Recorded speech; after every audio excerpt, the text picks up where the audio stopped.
레베카 솔릿의 이 폐허를 응시하라. 권위 바르바라 수녀, 정의평화위원회 위원. 당신은 누구인가? 우리는 누구인가? 우리에게 다른 사람들에 대한 의무가 있는가? 우리는 서로를 돌봐야 하는가? 아니면 각자가 알아서 제 앞가림을 해야 하는가? 솔릿은 이렇게 답한다. 재난이 닥친 도시들에서 사람들은 문득 자신이 지금은 아주 외딴 곳에서만 볼 수 있는 별들의 지붕 아래 있음을 발견했다.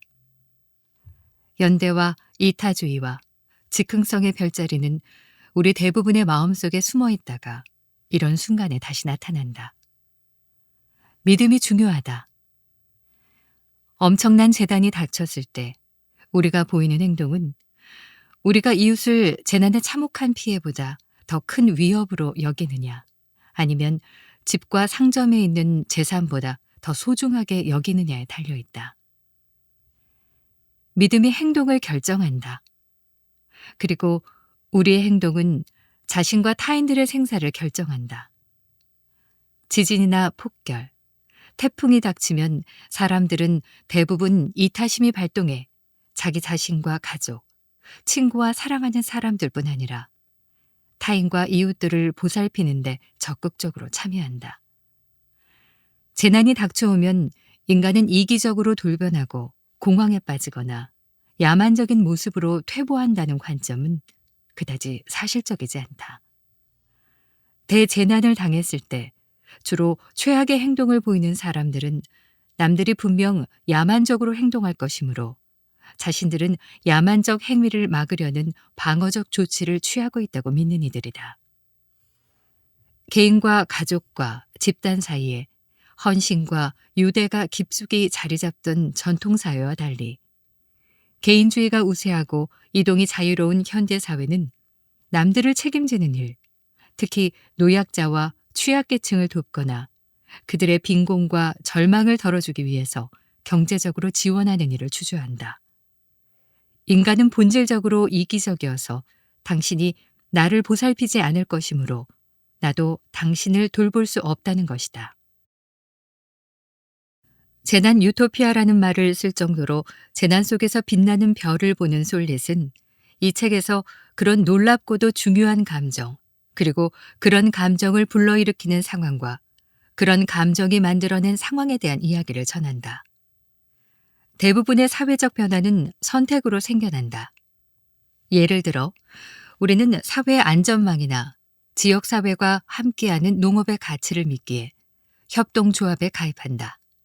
하지만 재난은 선호에 따라 우리를 분류하지 않는다. 재난은 우리가 무엇을 선택하건, 우리가 무슨 일을 하건, 스스로 생존하거나 이웃을 구하기 위해 솔선수범하여 용감하고 이타적으로 행동할 것을 요구하는 비상 상황으로 우리를 던져넣는다. 비관적인 상황에서 생겨나는 긍정적인 감정들은 우리가 사회적 유대와 의미 있는 일들을 열망하고 있고 그런 것들이 즉석에서 이루어질 수 있으며 우리에게 커다란 보람을 안겨준다는 것을 증명한다. 다만 우리의 경제사회 구조 자체가 그렇게 되지 못하게 막고 있을 뿐이다. 또한 경제사회 구조는 이데올로기적이며 부와 권력을 가진 자들을 위한 철학을 담고 있다. 가진 자들을 위한 이 철학은 우리 모두의 삶을 결정하며 뉴스에서 재난 영화에 이르기까지 대중매체가 확산시키는 통념으로 더욱 강화된다. 사람들의 훌륭한 대처와 아울러 무엇이 그것을 가로막고 숨기는지 이해하려면 고려해야 할 중요한 문제들이 있다. 하나는 재난이 닥쳤을 때 종종 야만적으로 대응하는 소수 권력자들의 태도다. 다른 하나는 대중매체의 믿음과 표현이다. 그들은 낙원과 우리의 가능성을 알아볼 수 없게 하는 왜곡된 거울을 우리에게 제시한다. 최근의 역사는 사유화의 역사로 읽을 수 있을 것이다. 여기서 사유화란 경제의 사유화뿐 아니라 사회의 사유화이기도 하다.